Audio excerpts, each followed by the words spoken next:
वक्रतुंड महाकाय सूर्यकोटि समप्रभ निर्विघ्नं कुरु मे देव सर्वकार्येषु सर्वदा जयति त्र्यधिकं जन्मनामज जयति इन्दिरा शत्वदग्रहिं वयत दृश्यता दिक्षुतावका वरदुतास्तव स्वामी चिन्वते महायोगपीठे तटे विमरत्यांबरं पुण्डरीकाय दातुं मुनीन्द्रे समागत्य तिष्ठन्तमानन्दकन्दं परब्रह्मलिङ्गं भजे पाण्डुरङ्गं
त्यांच्या कृपादाने कथेचा विस्तारू बाबाजी सद्गुरुदास तुका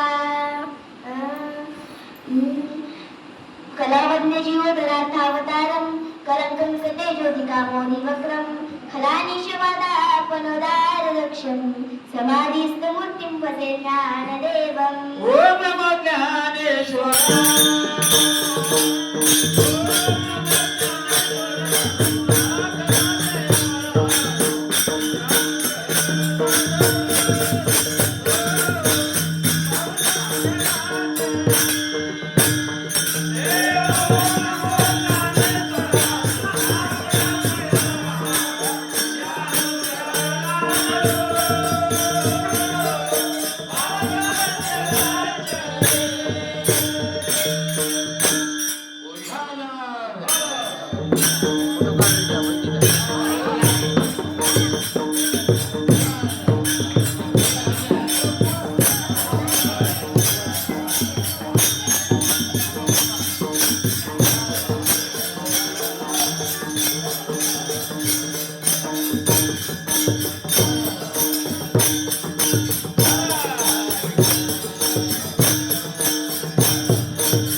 ओम नमो ज्ञानेश्वरा करुणाकरा दयाराम तुमचा अनुग्रह लागलो पावन झालो चराचरी गुरु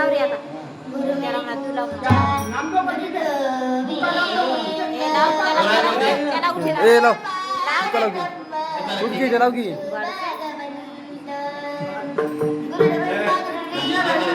गुरुदेवेश्वरा गुरुदेव साक्षात् परब्रह्म तस्मै श्री गुरुवे नमः हे दुःखभंजन मारुती नंदन सुन लो मेरी पुकार पवन सुत विनती बारंबार पवन सुत विनती बारंबार चलो आओ जी पवन कुमार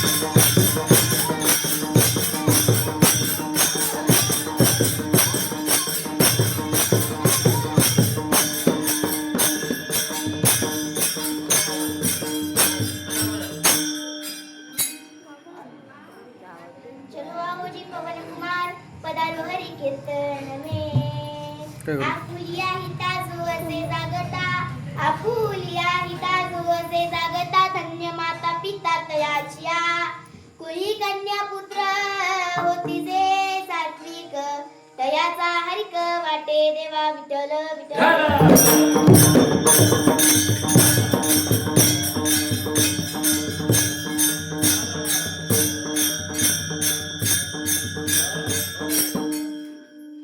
प्राप्त प्रसंगी प्राप्त स्थळी प्राप्त वेळी कीर्तन रूपे सेवेकरिता घेतलेला अभंग जन्माला आलेल्या जडजीवांचे उद्धार करण्याकरिता आपला देह अखंड शिजवणारे नवे नवे तर हे स्वराज्य निर्माते छत्रपती शिवराय यांना देखील उपदेश करणारे की राजा आमच्या गळ्यामध्ये माळ आणि हातामध्ये टाळ असणं हा झाला आमचा परमार्थ काय आमच्या गळ्यामध्ये माळ आणि हातामध्ये टाळ असणं हा झाला आमचा परमार्थ परंतु तुमच्या हातामध्ये ढाल आणि तलवार असणं हा झाला तुमचा परमार्थ असा उपदेश करणारे जगद्गुरु जगद्वंदनीय ज्यांना वारकरी संप्रदायाचा कळस म्हटलं जातं असे असणारे जगद्गुरु तुकोबाराय यांचा असून अवघ्या 4 चरणांचा तुमच्या आमच्या परिचयातील नसला तर कानपाट असणारा अभंग आज आपण कीर्तन रूपी सेवेकरिता घेतलेला आहे विठ्ठल विठ्ठल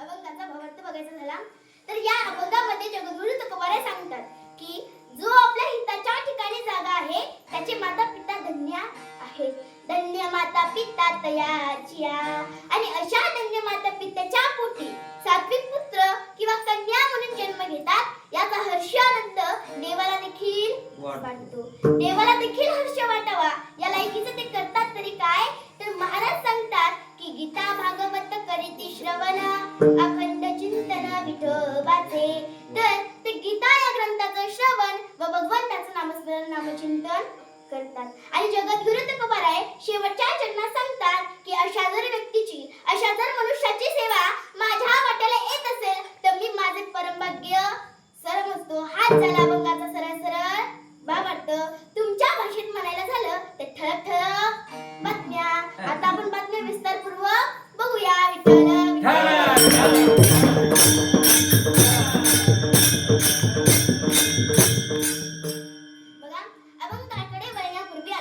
परिहार द्यायचा तो म्हणजे असा की या ठिकाणी माझी कीर्तन रूपी सेवा ठेवण्यात आली 15 पंधरवड्या एकादशी निमित्त आज या ठिकाणी माझी पंधरवड्या एकादशी निमित्त कीर्तन रूपी सेवा ठेवण्यात आली.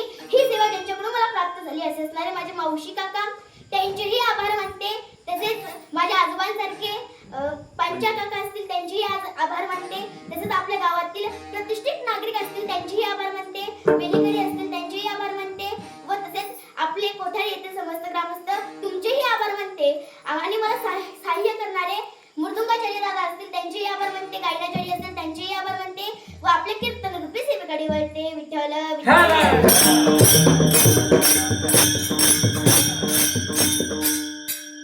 बघा जगद्गुरु तुकोबाराय या अभंगामध्ये पहिला शब्द वापरतात ते म्हणजे हित.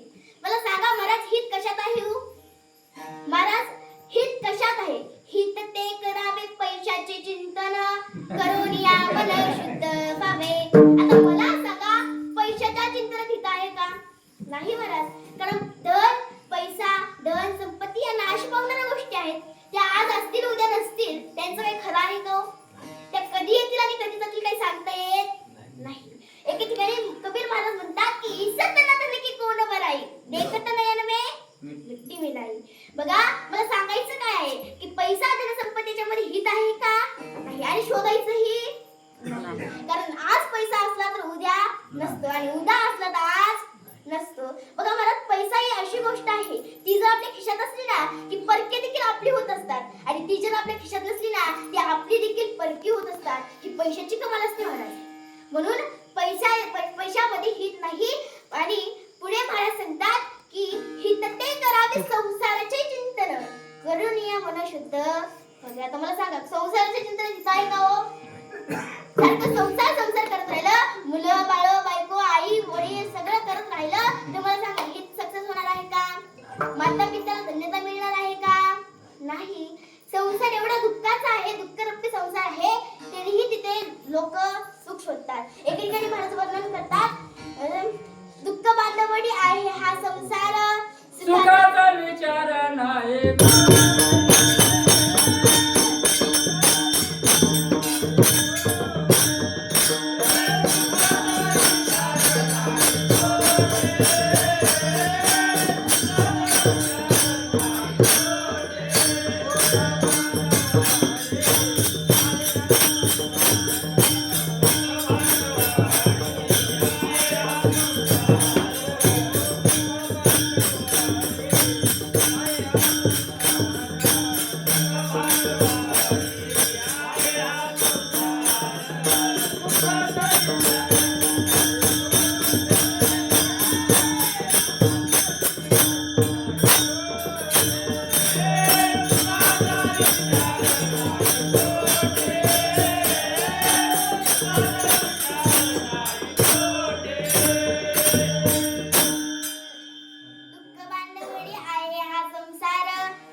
हा संसार कसा आहे तर दुःखरूपी संसार आहे. परंतु लोक इथे हित शोधत बसतात. उदाहरण द्यायचं झालं तर एक व्यक्ती जंगलातून जात असतो. जंगलातून जात असताना त्याच्या मागे वाघ लागतो. आता वाघ लागल्याच्या नंतर आपण थांबतो का पळतो? पळतोच. मग तोही तसा पळत होता आणि पळत असताना त्याला त्याचा जीव वाचवण्यासाठी त्याला समोर एक झाड दिसतं. तो त्या झाडावरती चढतो आणि झाडावरती चढल्याच्या नंतर आदामदात बसलेला असतो. कसा तर आदामदात बसलेला असतो. खाली बघतोय तर सिंह आहे. वर बघतोय तर मधमाशाचं पोळं आहे. मधमाशाचं पोळं बघितलं खाली सिंह बघितला. दोन्हीकडूनही दुःखच आहे. तेवढ्यात त्याच्या जिभेवरती त्याच मधमाशीच्या पोळ्यातून एक मधाचा कण त्याच्या जिभेवरती पडतो. तो म्हणतो वा किती सुंदर लागतं. आता मला सांगा मला त्याच्या मागं का दुःख कमी होतं का? हो नव्हतं. खाली वाघ आहे वरती मधमाशाचा पोळा आहे. खाली उतरलं तर वाघ खाईल आणि झाड आलं तर मधमाशाच्या पोळ्या खातील.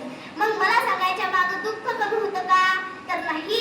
तरीही हा म्हणतोय वा किती सुंदर आहे. म्हणजे मला सांगायचं काय आहे की या दुःखरूपी संसारामध्ये आपण सुख शोधत बसलेलो असतो. परंतु या दुःखरूपी संसारामध्ये सुख आहे का? हो नाही.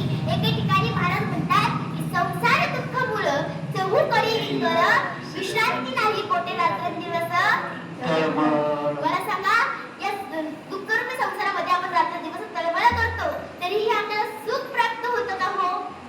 नाही होत. पुढे महाराज म्हणतात, हित ते करावे बायकोचे चिंतन करोनिया मन शुद्ध भावे. आता मला सांगा, बायकोच्या चिंतन आहे का हो? नाही, मुळीच नाही. बायकोच्या मागं पुढे केलं, बायकोचं नाही ते काम ऐकलं तर आपल्या माता पित्याला धन्यता मिळणार आहे का हो? मुळीच नाही मिळणार. किंवा आपले माता पिता धन्य होणार आहेत का हो? नाही होणार. बघा, उदाहरण द्यायचं झालं तर एक राजा असतो. त्या राजाने आपल्या प्रजेला सभेमध्ये बोलावलेलं असतं. सभेमध्ये बोलावल्याच्या नंतर त्या राजाने प्रजेपुढे प्रश्न निर्माण केला की जे जे आपल्या बायकोचं ऐकतात ते एका लाईन मध्ये उभे राहा आणि जे जे आपल्या बायकोचं ऐकत नाही ते एका लाईन मध्ये उभे राहा. आता बायकोचं तर सगळेच ऐकतं की नाही? मला ऐकतात. बायकोचं ऐकल्याशिवाय पर्याय नाही. कारण सकाळी जर भांडण केले तर रात्रीचं जेवण कॅन्सर, रात्री जर भांडण केले तर सकाळचं जेवण कॅन्सर. हे असतंच. नवे तो राजा देखील बायकोचं ऐकणाऱ्या लाईन मध्ये उभा राहिला. आता बायकोचं ऐकणाऱ्या लाईन मध्ये तो देखील उभा राहिला. परंतु किती जरी शहाणे असले तरी एकच दीड शहाणा असतो. त्यामध्ये एकच दीड शहाणा होता. तो बायकोचं न ऐकणाऱ्या लाईन मध्ये उभा राहिला. महाराजांना आश्चर्य वाटलं, सगळे बायकोचं ऐकतात, हा एकलाच बायकोचं ऐकत नाही. आता महाराजांना आश्चर्य वाटले. महाराज त्याच्या जवळ गेले आणि म्हणाले, का रे तू तुझ्या बायकोचं ऐकत नाहीस का? तो म्हणाला, नाही मला असं काही नाही, मी माझ्या बायकोचं मनापासून ऐकतो. ती बस मध्ये तरच बसतो, ती उठ मध्ये तरच उठतो, ती जेव मध्ये तरच जेवतो. एवढं मनापासून मी माझ्या बायकोचं ऐकतो. मग महाराज म्हणाले, तू बायकोचं न ऐकणाऱ्या लाईन मध्ये का बरं उभं राहिलास? तो त्याने खूप सुंदर असं उत्तर दिलं महाराज. तो म्हणाला, माझ्याच बायकोने मला सांगितलं होतं जास्त गर्दीत दुसरं नका, म्हणून मी या लाईनीत उभा राहिलेलो आहे. विठ्ठल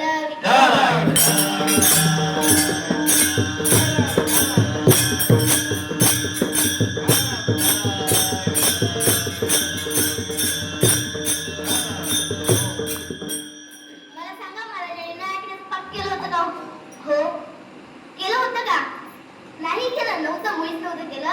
मला सांगायचं काय आहे की ते हित कुठल्याही हितामध्ये नाही, ते हित फक्त माझ्या देवाच्या नामस्मरणामध्ये आहे.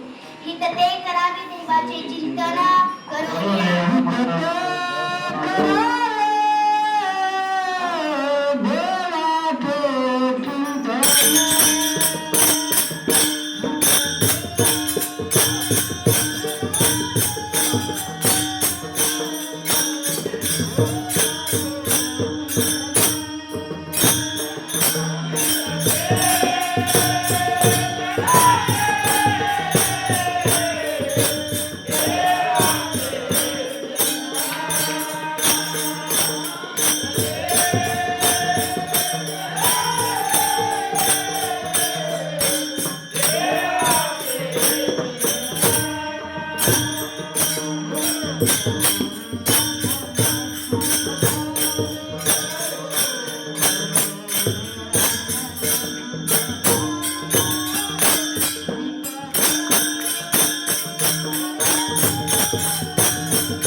मला सांगायचं काय आहे की ते हित बायकोच्या चिंतनात नाही, पैशाच्या चिंतनात नाही, संसाराच्या चिंतनात नाही, ते हित फक्त देवाच्या नामस्मरणामध्ये आहे.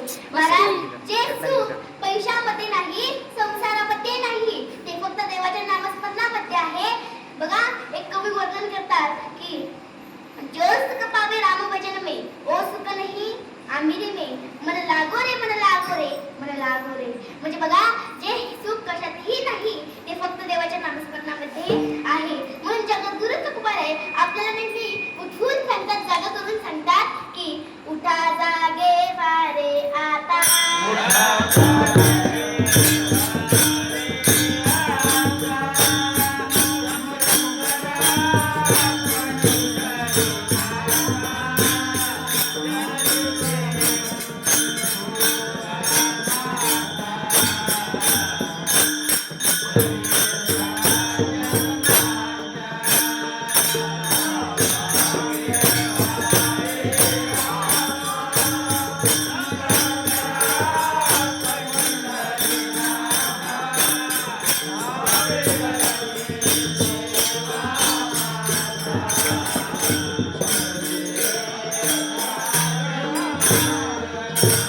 उठा जागे वारे आता, स्मरण करा पंढरीनाथा. बाबे चरणी देवा माता, सुटली व्यथा जन्माच्या. मला आपल्याला उठवून जागा करून सांगतात, परंतु आपण ऐकतो का हो? संतांनी आपल्याला सांगितलं की भक्तीच्या मार्गाला लागा, देवाचं नामस्मरण नामचिंतन करा, परंतु आपण करतो का हो? नाही करत. आपण नामस्मरण नामचिंतन करत नाही. आज मी तुम्हाला कीर्तन सांगणार आहे, त्यातलं तुम्ही काही ध्यानात ठेवा, नट का ठेवू, माझं काही जात नाही. पण मी आज तुम्हाला सांगितलं कीर्तन, तुम्ही आज ऐकाल आणि दुसऱ्या दिवशी सोडून याल. तसंच संतांनी आपल्याला सांगितलं, परंतु आपण ऐकलं का हो? नाही. आज मी तुम्हाला कीर्तन सांगणार आहे, तुम्ही ते ऐकणार नाही. माणूस असा असतो महाराज, जे कर म्हणलं ते करत नाही, जे ते करू नको म्हणलं ते केल्याशिवाय राहत नाही. मग आपल्याला जगद्गुरु तुकोबा उठवून सांगतात की देव भक्तीच्या मार्गाला लागा, भक्तीच्या मार्गाला लागा, देवाचं नामस्मरण नामचिंतन करा. बघा, काही वेळेस असा प्रकार घडतो की आपण जागर राहतो, परंतु तेव्हा वेळ निघून गेलेली असते. उदाहरण द्यायचं झालं तर चोर निघून गेल्यावर ताकीद लावून काय फायदा आहे का? नाही, मुळीच नाही. बघा, किंवा दिवा विझल्याच्या नंतर तेल दान करून काही फायदा आहे का? नाही. त्याचप्रमाणे आपण जागे राहा आणि वेळेच्या वेळेला जागे राहा. बघा, एका याने लिहिलेलं आहे की टाइम अँड टाइड वेस्ट फॉर नॉन. वेळ आणि संधी ही प्रत्येकासाठी असते, परंतु त्या वेळेत काम केल्याच्या नंतरच त्याची आपल्याला त्या वेळेचा आपल्याला फायदा होत असतो. म्हणून वेळेलाही महत्त्व दे चला, कारण एकदा जरी वेळ निघून गेली तर आपल्याला ती पुन्हा भेटते का हो? नाही. म्हणून वेळेला देखील महत्त्व दे चला. बघा, जो आपल्या हिताच्या ठिकाणी जागा आहे, आपल्या वेळेत जागा आहे, त्याच्यासाठी जगद्गुरु तुकोबा आपल्याला 4 विकल्प सांगतात. पहिला विकल्प असा, काही जागे आहेत पण त्यांना हित कळत नाही. दुसरा विकल्प असा, काही हित कळतं परंतु तेव्हा जागे राहत नाही. तिसरा विकल्प असा, काही हितही कळत नाही ते जागी राहत नाही. चौथा विकल्प असा, काही हितही कळतं ते जागी राहतात. विठ्ठल विठ्ठल.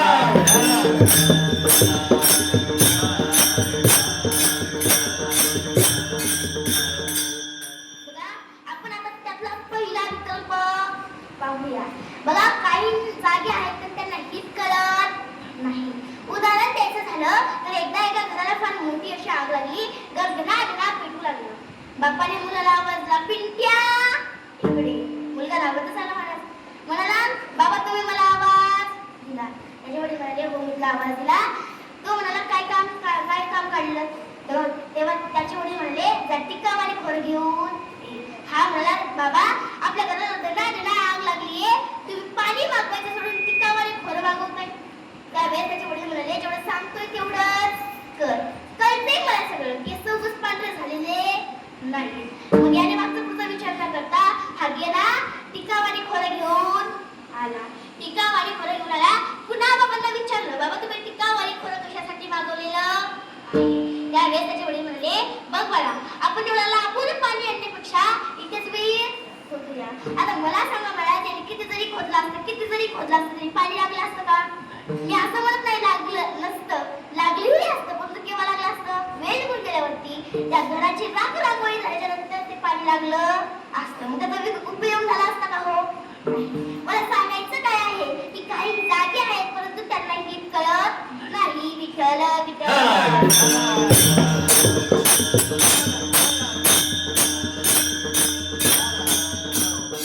बघा, आता दुसऱ्या प्रकारचे हित असं आहे की काही हित कळतं परंतु ते तेव्हा जागे राहत नाही. उदाहरण द्यायचं झालं तर आपल्या कीर्तनातच घ्या. महिला मंडळ किती सकाळपासून कीर्तन केली हो. सकाळी उठल्या, जेवण केल्याच्या नंतर स्वयंपाक करून लवकर आपटून शेताला गेल्या. शेतातून आल्या 5 वाजता. कीर्तनाला जायचंय म्हणून लवकर स्वयंपाक केला.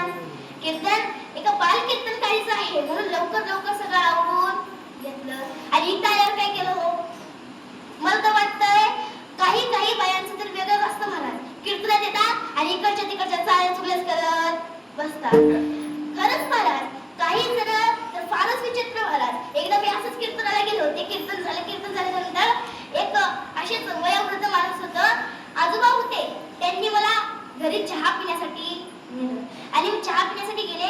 तिथे एक माणूस आला आणि तो म्हणाला, कीर्तन केलं परंतु ते मला काही समजलंच नाही. आता मी म्हणाले का हो तुम्हाला काही समजलं नाही?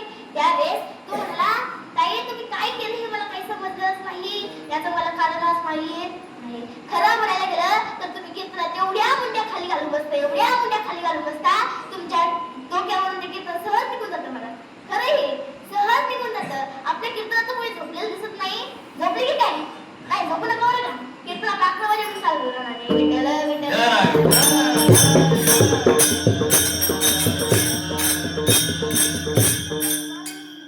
म्हणजे बघा काही नाही हित कळतं परंतु तेव्हा जागे राहत नाही. आणि तिसऱ्या क्रमांकाचं हित असं आहे की काही नाही ती कळत नाही ते जागे राहत नाही. उदाहरण द्यायचं झालं तर बघा ते उलट आपल्याला सांगत असतात की पुण्य म्हणजे धमकी आणि पाप म्हणजे बलथा. हे तर बुवा लोकांचं सांगितलं धंदाच आहे महाराज. जोपर्यंत जीवन आहे तोपर्यंत खायचं प्यायचं मस्त जगायचं, यावत जीवन सुखम जीवोत्तम. जोपर्यंत जीवन आहे तोपर्यंत खायचं प्यायचं मस्त जगायचं, कुठल्याही गोष्टीचा विचार करायचा नाही असं सांगत असतात बुवा लोक. सांगतात की नाही? सांगतच असतात. म्हणजे बघा त्याचं आपल्या येणाऱ्या पिढीचं काय टेन्शन असतं का? हो आपण मरणार कसे असं काही टेन्शन असतं का? नाही. जोपर्यंत खायचं, जोपर्यंत जीवन आहे तोपर्यंत खायचं प्यायचं मस्त जगायचं आणि जेव्हा मरायचं तेव्हा मरून असं त्यांचं असतं. परंतु अहो तुम्हाला नाही ना काही करता येत, नाही ना देवधर्म कळत, फक्त तुम्हाला दान धर्म तरी करा. नाही महाराज, काही माणसं तर फारच चिकट. सांगायचं झालं तरी एक असंच महाराज असतात आमच्याच ओळखीचे महाराज आहेत आणि त्यांच्याकडे सगळं काही आहे. गाडी बंगला घर सगळं काही आहे. परंतु महाराजांचा एक प्रॉब्लेम आहे. महाराज फारच चिकट असतात. महाराज फारच चिकट असतात. ते कुठल्याही कुणालाही काही देत नसतात. आता चिकट माणसं तर सगळ्यांनाच माहीत. प्रत्येक गावामध्ये एक तरी चिकट माणूस असतो. आता तुमच्या गावातला कोण आहे हे काय मला माहीतच नाही, परंतु असतो हे मला माहीत आहे. मग असं त्याच गावामध्ये एक चिकट माणूस होता. तो म्हणजे ते महाराज होते आणि त्यांच्या घरी कोणता पाहुणा आला तर त्याला चहा देखील देत नव्हते, एवढे चिकट होते माणूस. फिल्टरचं पाणी देखील देत नव्हते का तर 10 रुपये देऊन आणायला लागतं, कोणी देत बसव म्हणून 10 रुपयाचं पाणी देखील देत नव्हते, एवढे चिकट ते होते. मग एके दिवशी आता गावामध्ये इतकाम तिकडे माणसं असतात म्हणत ज्यांना काही काम नसतं ते मारुतीच्या पुढे वटेवर येऊन बसतात आणि इकडच्या तिकडच्या साऱ्या चुगल्या करतात. त्या गावामध्ये अशा दोघं तिघं होते. ते एके ठिकाणी जमले आणि म्हणाले का रे आपल्या गावाचा तो माणूस ते महाराज आहेत का, त्यांचं लग्न का बरं झालं नसतं? आता दुसरं म्हणलं हो रे, मला आजपर्यंत हा प्रश्नच पडला नाही. आता मला सांगा महाराज असं काय केलं दिलं होतं? हा बोलते मला आजपर्यंत हा प्रश्नच पडला नव्हता. आता मग तिघांनी ठरवलं महाराजांकडे जायचं. तिघे महाराजांकडे गेले. महाराजांकडे गेल्याच्या नंतर महाराजांनी त्याला सोप्यावरती बसवलं, पाणी दिलं ते साधच दिलं. चहाचा तर विषयच नव्हता, चहा कोणी करत नाही त्या जणामध्ये. मग बसवलं. पहिले तर वयोवृद्ध माणूस होता, त्याने विषय काढला की महाराज तुम्ही लग्न का बरं करत नाही? त्यावेळेस महाराज म्हणाले अहो मला काय सांगू, मला जर बायकोच उतरपट्टीची भेटली तर मी काय करू बरं? मग असं म्हटल्याच्या नंतर तो म्हणाला तुम्हाला बायको हवी तरी कशी? म्हाताऱ्या माणसाचं लय अवघड असतं महाराज. म्हातारा माणूस कुठून काय आणलं हे सांगता येत नाही. जिथं जाईल तिथं भावकी म्हणून येत असतं. हे म्हाताऱ्या माणसाची सवयच आहे. जिथं जाईल तिथं भावकी म्हणून येतं. मग तो म्हणाला आहे माझ्या भावकीत एक अशी पोरगी. मग त्यावेळेस महाराज म्हणाले मी अशी तशी बायको करणार नाही, मला उदाहरण पाहिजे. आता मला सांगा महाराज, त्या माणसाने उदाहरण सांगायला सुरुवात झाली. मला सांगा तुम्ही सर्दी झाल्यानंतर काय घेता? हो काय घेता? औषध गोळ्या घेता? घेताच की औषध गोळ्या घेता. तुम्ही लगताय तुम्ही काय वेगळं घेता का? मी तेच घेते. म्हणून ती पोरगी एवढी चिकट आहे ती अशी करतील डायरेक्ट गेलो ना घेते विठ्ठल.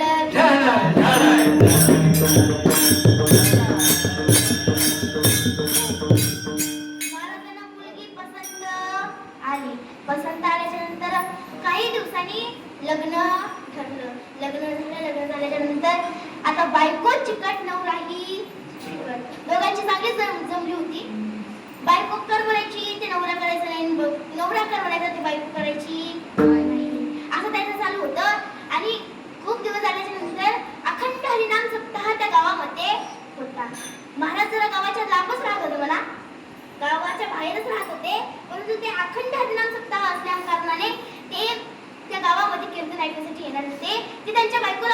की अगं ऐकतेस का, मी कीर्तनाला जातोय, लक्ष ठेव. आता ही म्हणाली, जा, मला काही हरकत नाही. ह्या कुच्या निघाला. जसा त्या अखंड हरिनाम सप्ताहाच्या मंडपामध्ये पाय टाकणार तसे याच्या कधी लक्षात आलं. हा म्हणाला, माझ्या बायकोने आमच्या घरातल्या देवापुढं दिवा लावला होता. काय, माझ्या बायकोने आमच्या घरातल्या देवापुढं दिवा लावला होता. तू विजवला असेल का नाही? कीर्तन म्हणून विजवला असेल का नाही? दोनदा प्रश्न पडला. त्याने मागचा पुढचा विचार न करता तिथून निघाला त्याला घरी आला. घरी आल्याच्या नंतर दाराची खडी वाजवली, ठक ठक ठक अशी खडी वाजवली. बायकोने दार उघडली. म्हणाली, का हो, एवढ्या लवकर कीर्तन संपलं? हा म्हणाला, काय सोड, मला सांग, तू आपल्या घरातल्या देवापुढचा दिवा विजवला का नाही? ती म्हणाली, मी एवढी येडी नाही. खरं म्हणायला गेलं तर बायको आपल्यापेक्षा 3 पटीने शहाणी असते. 3 पटीने शहाणी असते. ती म्हणाली, ते सोडा, मला सांगा, आपल्या लग्नात माझ्या बाप्पाने तुम्हाला 3000 रुपयाचा बोट घेऊन दिला होता. तो जाण्याचा येण्यात किती झिजला असेल? तो म्हणाला, मी एवढा येडा नाही. तू मला सांग, दिवा विजवला का नाही? ती म्हणाली, मी एवढी येडी नाही. या हाताने लावला आणि हाताने विजून पण टाकला. आता हा म्हणाला, मी एवढा येडा नाही. हे बघ, बगलातच घेऊन आलोय. विठ्ठल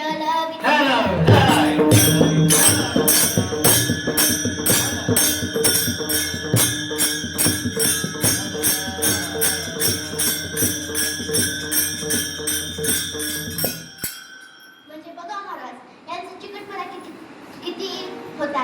नाही ना होता देव धर्म कळत नाही का करणार? कोणत्या गरीबाची मदत तरी करा नाही महाराज. फारच चिकट माणसं असतात. मला सांगायचं काय होतं की काही नाही तरी कळत नाही ते जागी राहत नाही. आणि चौथ्या क्रमांकाचा विकल्प असा आहे की काही नाही तरी कळतं आणि ते जागीही राहतात. अभंगाचा प्रथम चरण. आपुलिया गीता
वाटतं का नाही?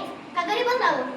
धनवान हवं वाटतं, प्रत्येकाला वाटतं पण पुण्यवान हवं. प्रत्येकाला वाटतं आपले भांडण तंटे हे कुणासोबतही नसू नये. प्रत्येकाला वाटतं की आपलं निर्भय असावं. बघा, या 4 गोष्टींकरिता चार उपयोग सांगतात की जर तुम्हाला वाटत असेल ना धनवान हवं तर दारिद्र्याचा नाश पाहिजे.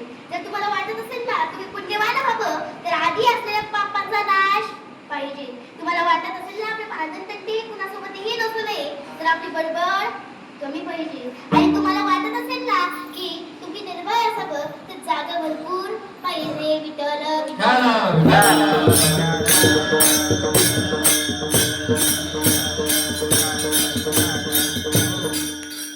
बघा, उद्योग आणि दारिद्र्याचा नाश, जपाने पापाचा नाश, मौनाने कलहाचा नाश आणि जो आपल्या हिताच्या ठिकाणी जागा आहे तिथे भयाचा नाश. म्हणून जोपर्यंत आपलं शरीर रूपी इंद्रिय घर चांगलं आहे तोपर्यंत जो आपल्या हिताच्या ठिकाणी जागा आहे त्याचे माता पिता कसे आहेत तर धन्य आहेत. धन्य माता पिता तयाची. बघा महाराज, आता आपण जर थोडासा विचार करून गेलो तर आपल्या लक्षात येईल की या ठिकाणी जगद्गुरु तुकोबा यांनी धन्य पिता माता तयाची असं न लिहिता धन्य माता पिता तयाची असंच का लिहिलं बरं? कधी विचार पडला का की इथं धन्य माता पिता असं धन्य पिता माता तयाची असं न लिहिता धन्य माता पिता असंच का लिहिलं बरं? तर त्याचं कारण असं आहे, बघा मुलगा ज्यावेळेस गर्भात असतो ना त्यावेळेस त्याच्यावरती योग्य ते संस्कार करणं हे अगोदर मातेचं काम असतं व काही दिवसानंतर पित्याचं काम असतं. म्हणून म्हणतात ना जिच्या हाती पाळण्याची दोरी तिचं जगाला उद्धारी. बघा, पहिल्यांदा मुलावरती योग्य ते संस्कार करणं हे मातेचं काम असतं व काही दिवसानंतर पित्याचं काम असतं. म्हणून पहिला क्रमांक मातेला देतात. विठ्ठल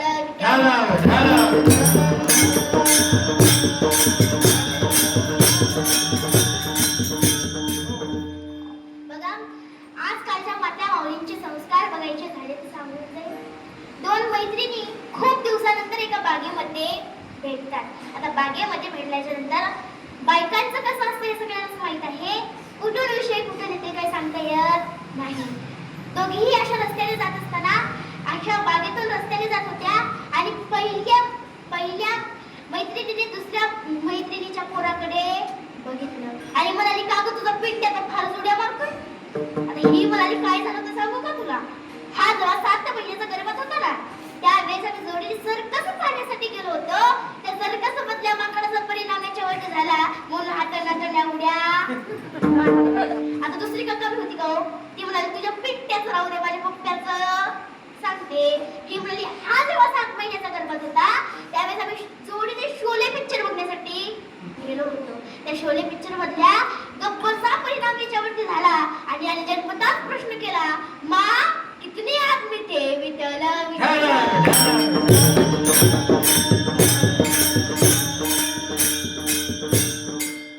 हे आजकालचे संस्कार आहेत महाराज. बघा, संस्कार कसे असावे. माता माऊल्यांना एक विनंती आहे महाराज, मुलावरती संस्कार हे हाणून मारून ताणून होत नसतात तर ते आपल्या वागण्यातून चालण्यातून आणि बोलण्यातून होत असतात महाराज.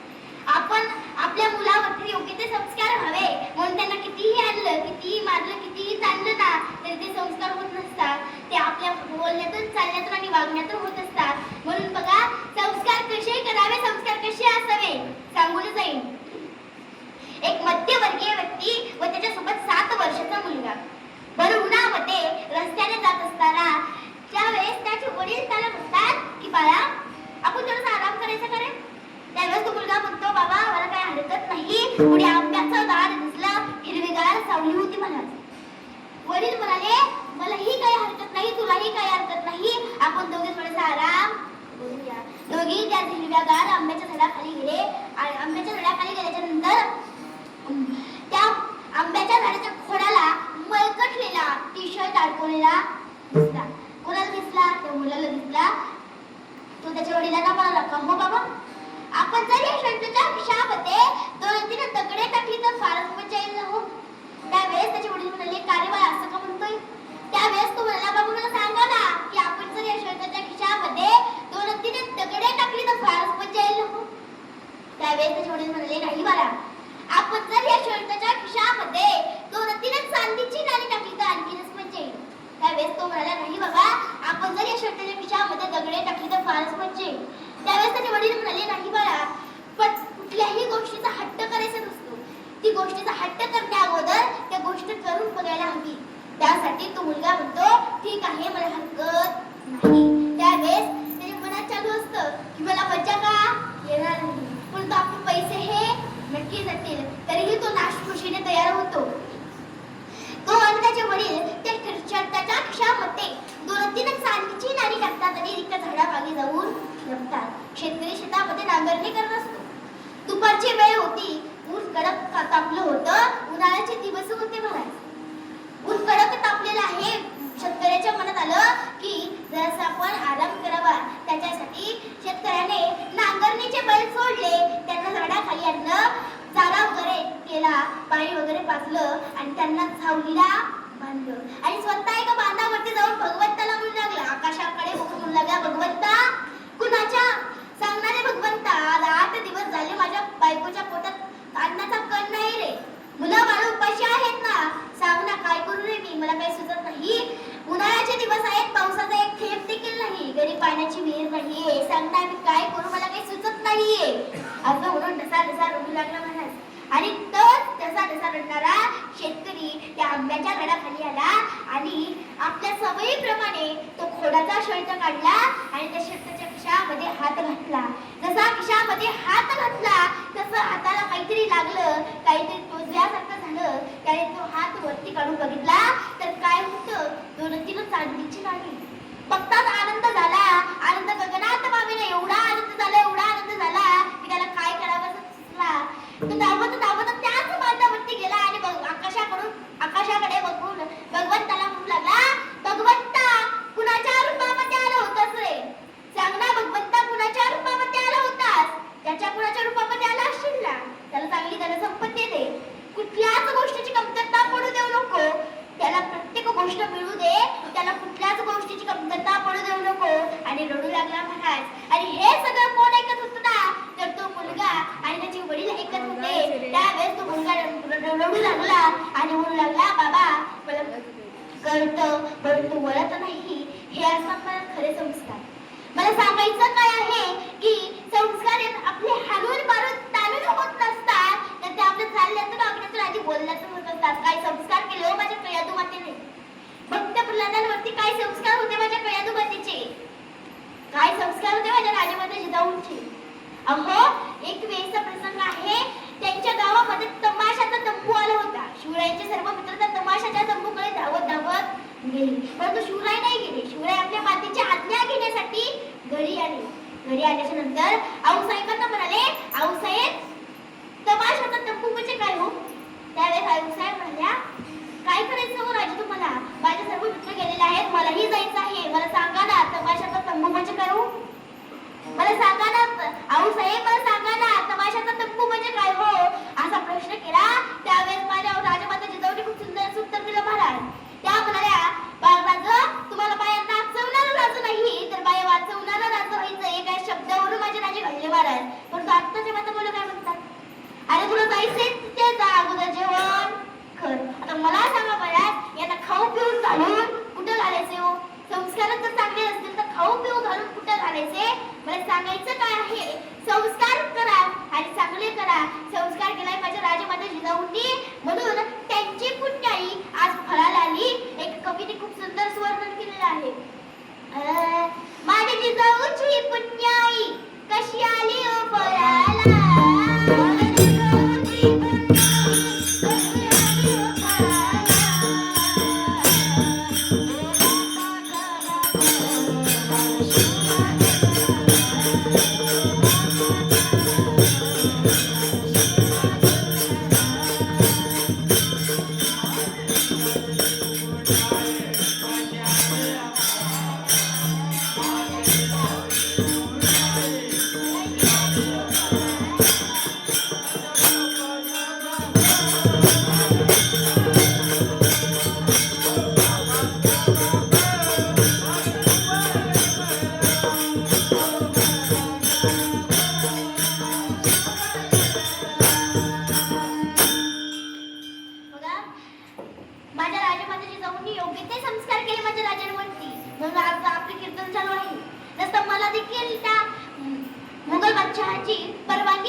राजे मैं कीर्तन पेश करना चाहती हूँ, क्या मैं कर सकती हूँ, अशी मला आज्ञा मागावी लागली असती, परंतु राजांनी ही वेळ आणू दिली नाही. बघा जगात आल्याच्या नंतर जगायचं कसं हे माझ्या राजाने शिकवलं, छत्रपती शिवरायांनी शिकवलं आणि मरतावेळी मरायचं कसं ना हे माझ्या संभाजी महाराजांनी शिकवलं. मला काही त्रास दिला हो संभाजी महाराजांना मुघल बादशाहांनी, काय त्रास दिला हो सांगू शकत नाही, एवढा त्रास दिला. बघा माझ्या राजमाता जिजाऊंनी योग्य ते संस्कार दिले माझ्या राजांवरती, म्हणून मुजरा त्या महाजी जाऊला जिने घडविले शिवबाला साक्षात होती ती आई भवानी, जिच्या पोटी जन्म घेतला शिवशिवबानी. मराठी मातेने केला गमिनी कावा, तो एकच होता माझा जिजाईचा जेव्हा माझा जिजाईचा छावा. काय संस्कार होते हो माझ्या राजमाता जिजाऊंचे सांगू शकत नाही, एवढे सुंदर संस्कार केले होते माझ्या राजमाता जिजाऊंनी शिवरायांवरती. बघा मला सांगायचं काय आहे की मातेने आपल्या पुत्रावरती योग्य ते संस्कार केले पाहिजे. विठ्ठल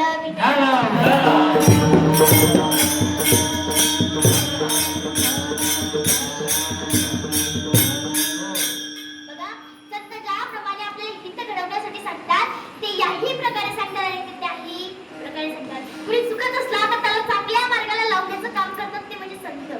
बघा कुणी चुकत असला तर त्याला चांगल्या मार्गाला लावण्याचं काम करतात ते म्हणजे संत. आणि म्हणजे कुठल्याही मार्गाने संत जावो चांगल्याच मार्गाला लावत असतात.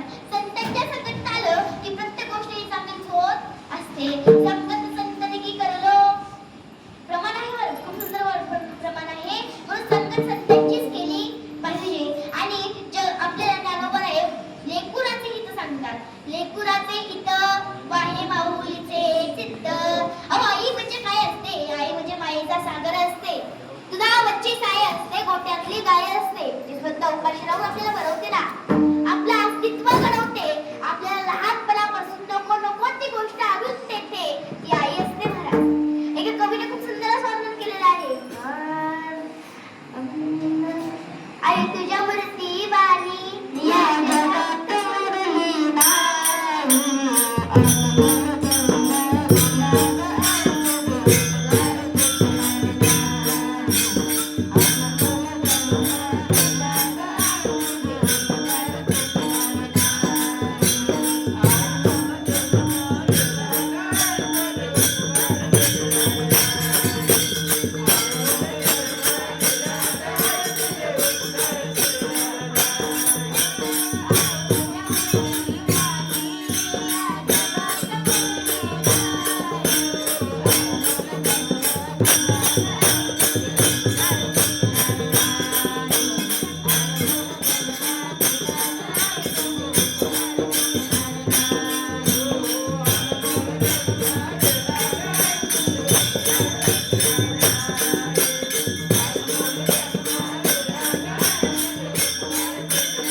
या जगात उरली नाही.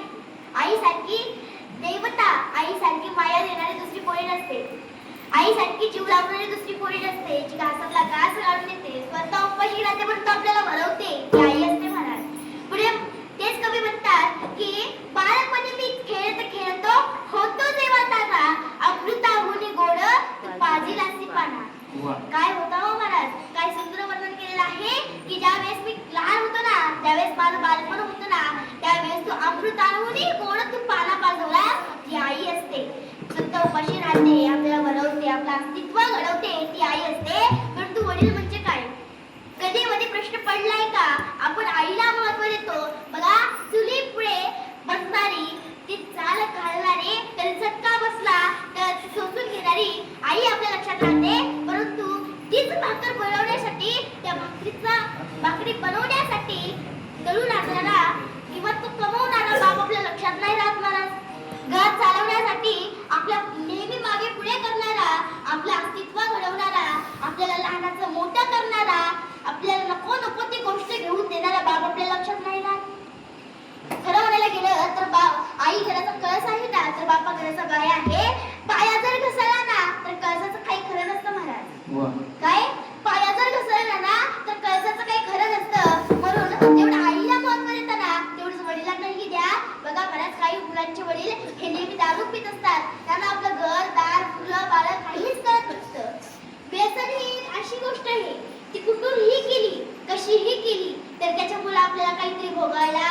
लागतं. मृत्यू लोकात जरी नाही भोगलं तरी ते वरती जाऊन तरी भोगायला लागतं. विठ्ठल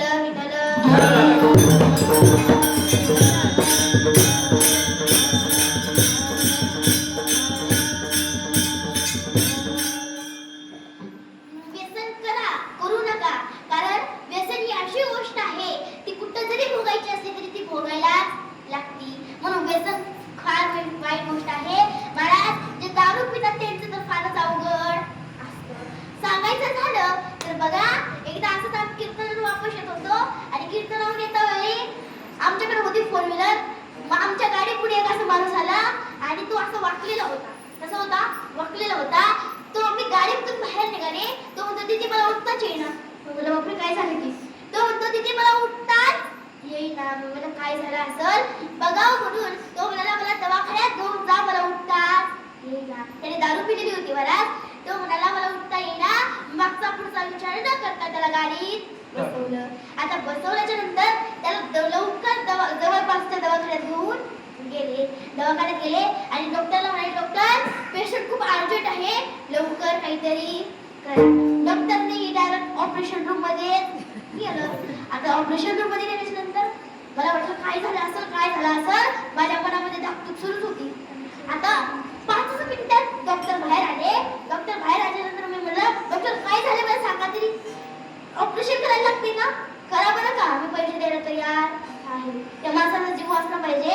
मी म्हणले, त्यावेळेस डॉक्टर म्हणाले, ताई दीदी तू काहीच टेन्शन घेऊ नको, या माणसाला काही झालेलं नाही. म्हणाले असं कसं होईल? हा तर मग तुम्हाला उठता येईना. मग तो म्हणाला, काय सांगू दीदी तुला, याने एवढी दारू पिली अश्रूला गेला आणि शर्टाची गुंडी पॅन्टच्या हुकात लावून आला. आता मला सांगा, मला ज्याला उठता येईल का? कोणी जर शर्टाची गुंडी पॅन्टच्या हुकाला लावून आला तर त्याला उठता येईल का? हो नाहीच येणार. म्हणजे दारू पिणाऱ्याचे कारनामे. विठ्ठल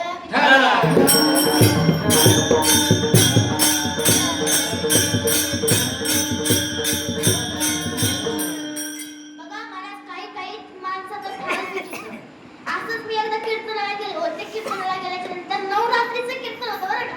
नवरात्रीचा सप्ताह होता आणि नवरात्रीचं कीर्तन म्हणल्यावरती तर फुलवार गायडाच्या एवढा सुंदर असा फुलवार गायला सुरुवात केला की काय सांगू, डायरेक्ट पुढच्या माणसाच्या एका अंगातच आलं. आता मला माहित होतं बायकांच्या अंगात येतं, बायकांच्या अंगात येतं, परंतु पुरुषांच्या अंगात येतं मला माहितच नव्हतं. आता माहित नसल्या कारणाने पुढचाच बाबा माया असं समोरच बसलेला बाबा हलायलाच लागला. आता समोरच्या हालायला लागला म्हणल्यावर मला भीतीच वाटायला लागली ना. मी म्हणते, बाबा अंगात काय? बाबा अंगात काय? पहिल्यांदा विचारलं त्याने उत्तर दिलं नाही. दुसऱ्यांदा म्हणाले, बाबा अंगात काय आहे? त्याने उत्तर दिलं नाही. तिसऱ्यांदा विचारलं, तो गप्प म्हणाला, ताई अंगात बनियान आहे. विठ्ठल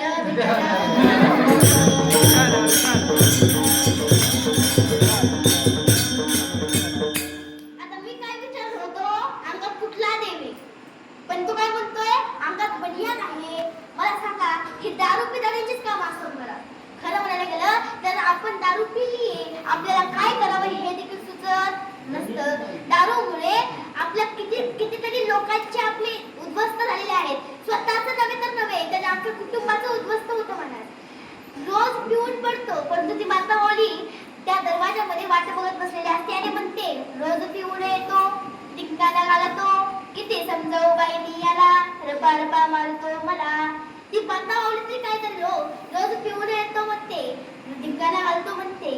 काय रोज पिऊन येतो, धिंगाणा घालतो, किती समजावू बाई मी याला, रपा मारतो मला. तोच पिऊन येणार आणि त्या माता माऊलीला मारणार. हे प्रत्येक घरामधली, ज्या घरामध्ये ना दारू पित असतात ना, त्या घराची ही अवस्था असते महाराज, असते, खरंच असते. ती माता नवे त्या माणसाचं आयुष्य बर्बाद होत नाही, तर त्या माता माऊलीचं होतं, त्या मुलाबाळांचं होतं, त्या घरात जेवढे सदस्य आहेत ना त्या सर्वांवरती या माणसाचा परिणाम होत असतो. म्हणून ज्या माता माऊलींचे, ज्या मुलाबाळांचे वडील दारू पित असतील ना, त्याला मनापासून विनंती आहे की तुम्ही दारू सोडून द्या. कारण तुमच्या या दारूमुळे ना तुम्ही रोज पिऊन येता, परंतु कुठल्या तरी मुलाची, कुणाचं तरी आयुष्य बर्बाद होऊ शकतं. याची काळजी घ्या आणि प्रत्येक गोष्टी मागे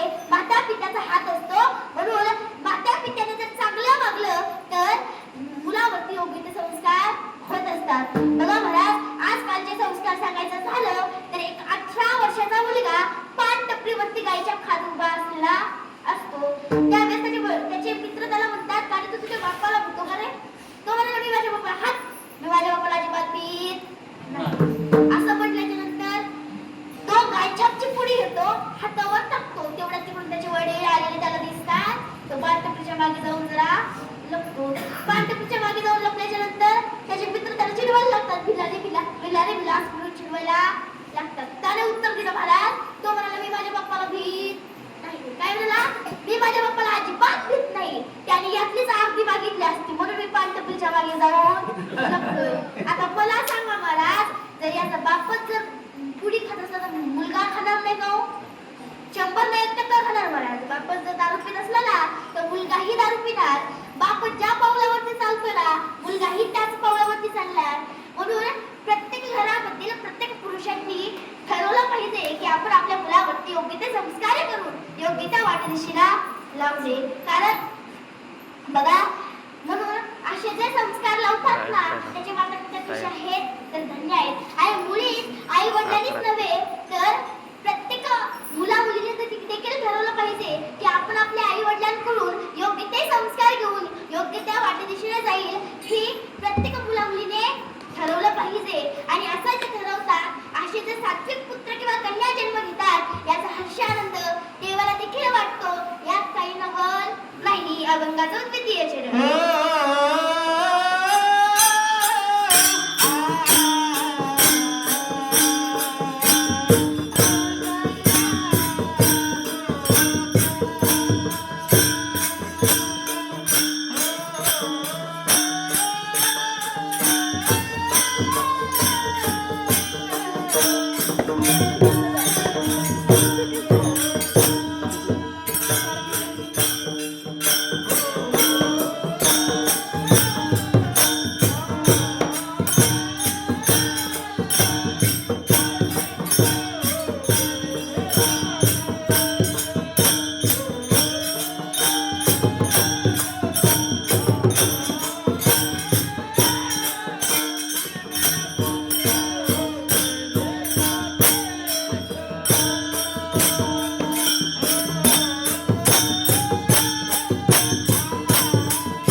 आणि वडिलांच्या नंतर आता माझ्या नंतर माझ्या मुला बाळांची अशा 21 पिढ्या मिळून एक कुळ तयार होते.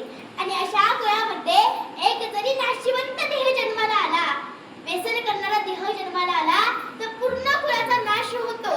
किंवा अशा कुळामध्ये एक जरी हरी वैष्णव हरीचा दास म्हणजे देवाचं नामस्मरण करणारा व्यक्ती जन्माला आला, देह जन्माला आला तर पूर्ण कुळाचा उद्धार होतो.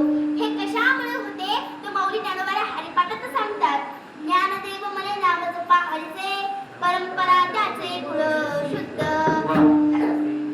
हे कशामुळे होते तर देवाचं नामस्मरण नामचिंतन केल्यामुळे होते. बघा,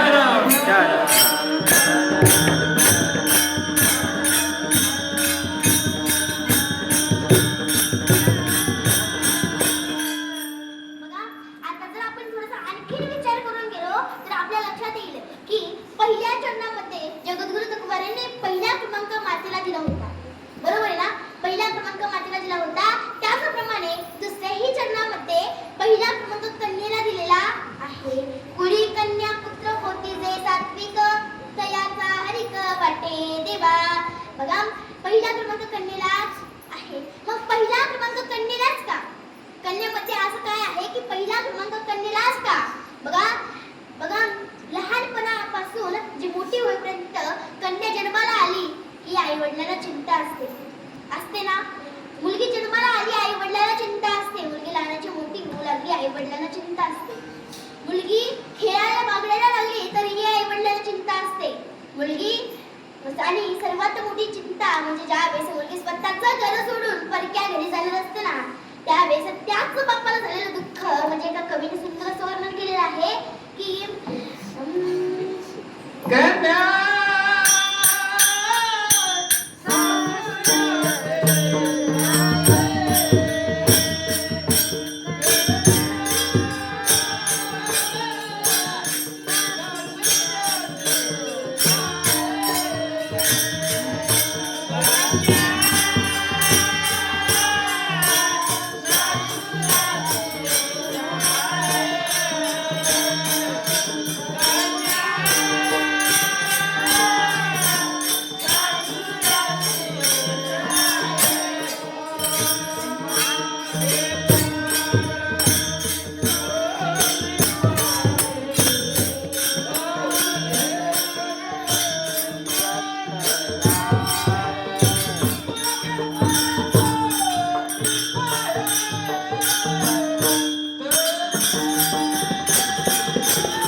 परंतु पहिल्या क्रमांक कन्येलाच का?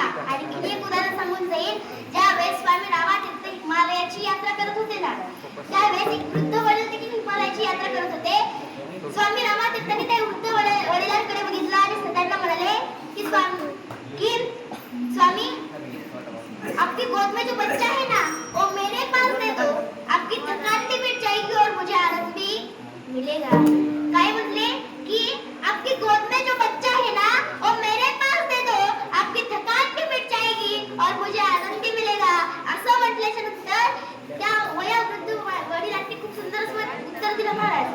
त्यावेळेस ते म्हणाले, स्वामी स्वामी आप तो ब्रह्मचारी है क्या?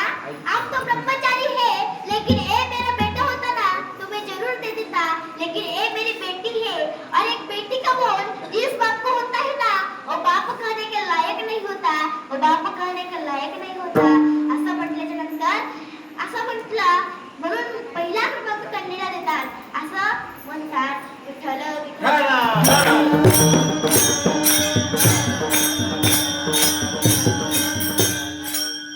तरीही पहिला क्रमांक कन्येलाच का? काय तरीही पहिलाच क्रमांक कन्येला का? आणखी एक उदाहरण सांगून जाईल.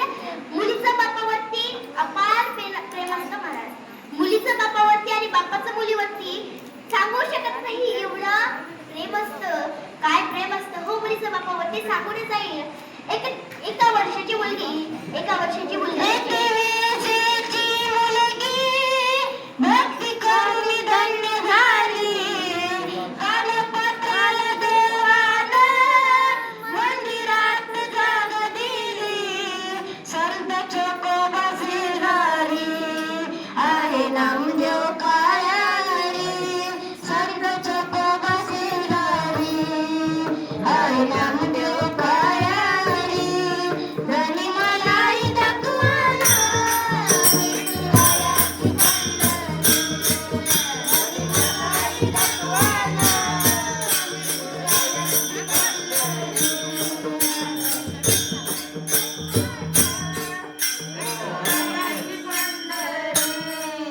बघा, एका वर्षाची मुलगी होती.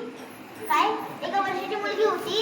त्यावेळेस ती एका वर्षाची असताना तिच्या वडिलांना तिची परीक्षा घ्यायची असते की मोठी झाल्याच्या नंतर सर्वात जास्त महत्व कशाला देते. त्यावेळेस तिच्या वडिलांनी तिच्यापुढे 3 गोष्टी ठेवल्या होत्या: पेन, पुस्तक आणि खेळणी. उदाहरण द्यायचं झालं तर पेन म्हणजे अभ्यास, पैसा म्हणजे पैसा आणि खेळणी म्हणजे एन्जॉय मस्ती. त्यांना बघायचं असतं की मोठ्या झाल्याच्या नंतर सर्वात जास्त महत्व कशाला देते. वडील तिच्या पुढे बसलेले असतात, तीही त्यांच्या पुढे बसलेली असते. दोघीही एकमेकांकडे बघतात. मुलगी एका क्षणाचाही विचार न करता, एका क्षणाचाही विलंब न करता त्या बापाच्या खुशीमध्ये शिरते. त्यावेळेस त्या बापाच्या लक्षात येतं की हिला सर्वात जास्त महत्वाचं आहे तो म्हणजे मी. हे असं मुलीचं बापावरती असणारं प्रेम. विठ्ठल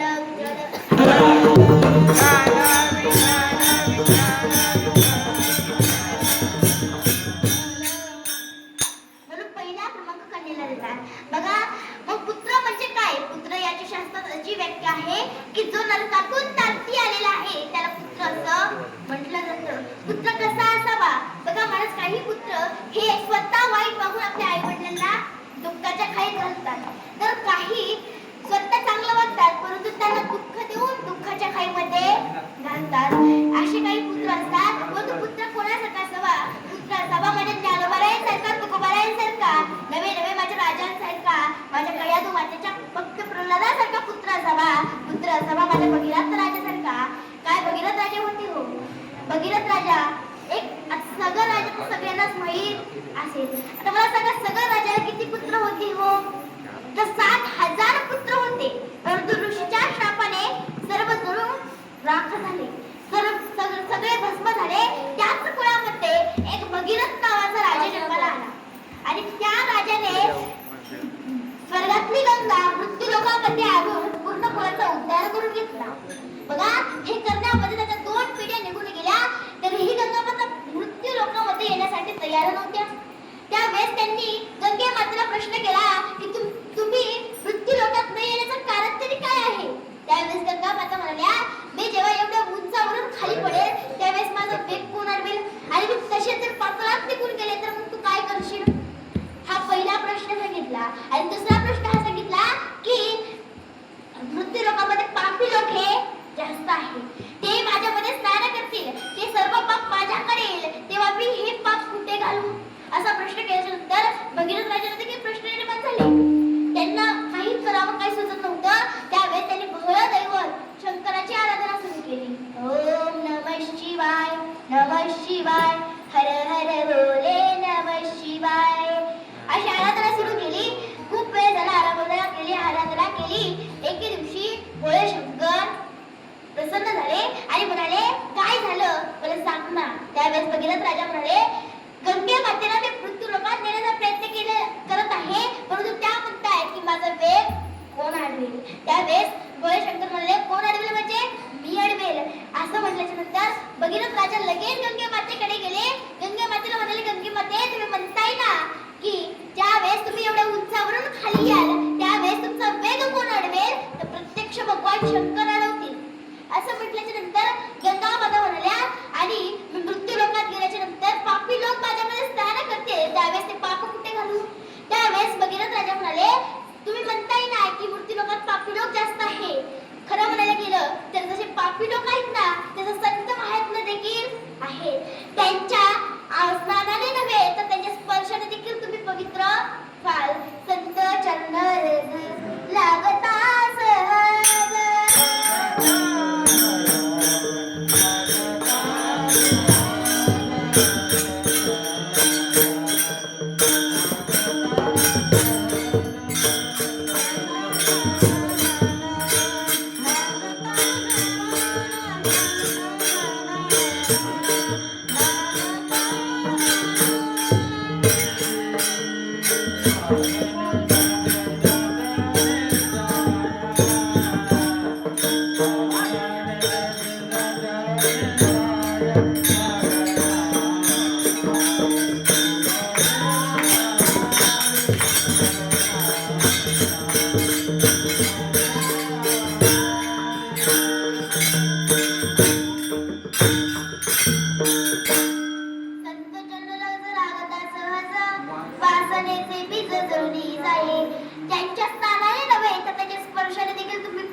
भगवान शंकरांनी त्यांचा वेग अडवला, परंतु थोडंसं खाली आल्याच्या नंतर तीच गंगा एका ऋषीने गेली. त्यांचं नाव होते जानकी ऋषी. ते जानकी ऋषीने गेल्याच्या नंतर भगीरथ राजांना पुन्हा प्रश्न निर्माण झाला की त्यांच्या याच्यातून कसं सोडवायचं. असा प्रश्न निर्माण झाल्याच्या नंतर त्यांनी त्या जानकी ऋषीकडे गेले आणि सगळी घडलेली सगळी हकीकत त्यांना बसून सांगितली. त्यावेळेस जानकी ऋषी म्हणाले, मी तुला ही गंगा वापस देतो. आणि त्यांनी ती गंगा वापस केली आणि ती गंगा मृत्यूलोकामध्ये आली आणि त्यांनी त्यांच्या पूर्ण कुळाचा उद्धार करून घेतला. पुत्र असावा असा महाराज. म्हणून प्रत्येक माता पित्याने ठरवलं पाहिजे की आपण आपल्या मुलावरती योग्य ते संस्कार करून योग्य त्या वाटेदिशेने लावणे हे प्रत्येक माता पित्याचं काम आहे. आणि मुलांनीही योग्य ते संस्कार घेणं हे त्यांचं काम आहे. मग कुळी कन्यापुत्र होती जे सात्विक तयाचा हरिक वाटे देवा. मग देवाला देखील हर्ष वाटावा या लायकीचं ते करतात तरी काय, तर आपण करतात तिसरं चरण. गीता भागवत करीती श्रवण.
आणि अशा धन्य माता पित्याच्या पोटी सात्विक पुत्र किंवा कन्या म्हणून जन्म आनंद देवाला देखील वाटतो.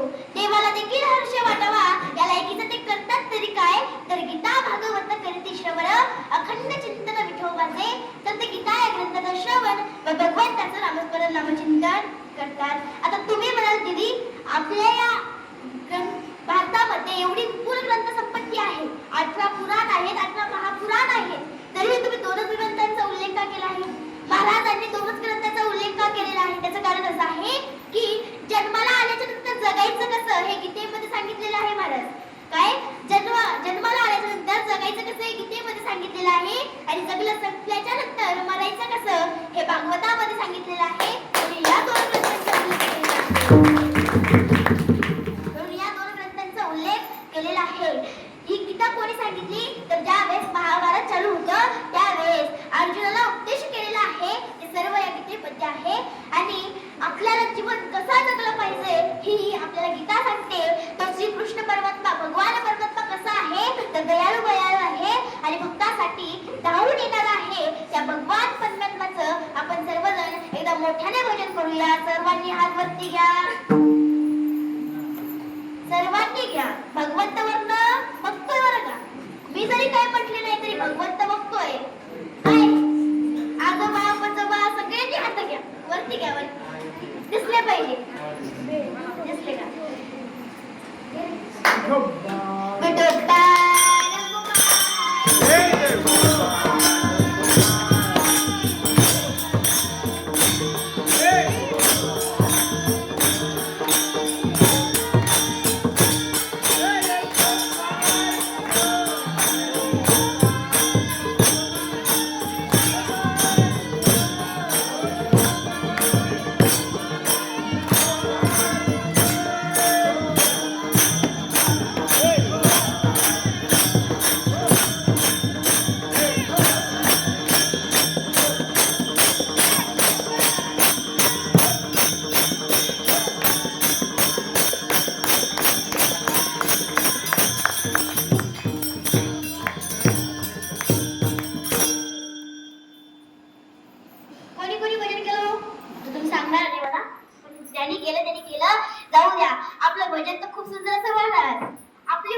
दिवसभर चालूच असतं. सोमवार गेला की भोळे शंकर देखील जातात. मग येतो मंगळवार आला की देवी आठवते, देवीची भक्ती सुरू होते.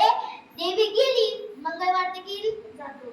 मग येतो बुधवार आला की लगेच विठ्ठलाची भक्ती सुरू होते. कसं विठ्ठल माझा मी विठ्ठलाचा. फक्त त्याच दिवसासाठी विठ्ठल आपला असं आपण विठ्ठलाचे असतो, नंतर नसतो. मग विठ्ठल ही जातो आणि बुधवारही जातो. मग येतो गुरुवार आला की मग गुरुदेव दत्त आठवतात. दत्ता दिगंबरा राहो, स्वामी मला भेट द्यावं. त्या दिवशी आपण म्हणतो भगवंता मला भेट द्या. गुरुवार गेला की गुरुदेव दत्त देखील गेले. मग येतो शुक्रवार आला की सप्तशिवात आठवते. शनिवार आला की लगेच हे दुःख भंजन मारुती नंदन सुनलो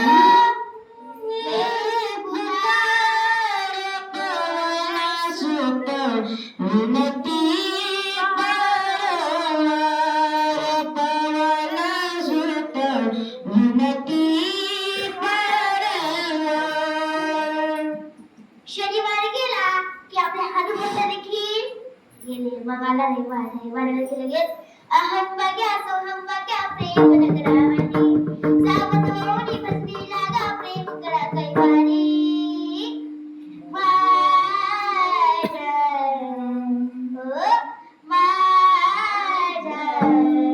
मल्हारीची माझ्या मल्हारीची वारी.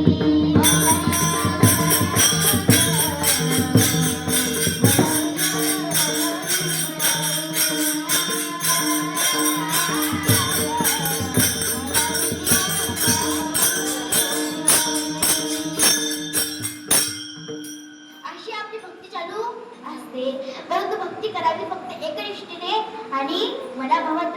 अशी जर भक्ती केली तर एक फार मोठा दुष्काळ पडतो महाराज. कोणताही देवा एक असेच दोन प्रवासी असतात, एक मुस्लिम असतो, एक आपला हिंदूचा असतो. दोघे जहाजामधून प्रवास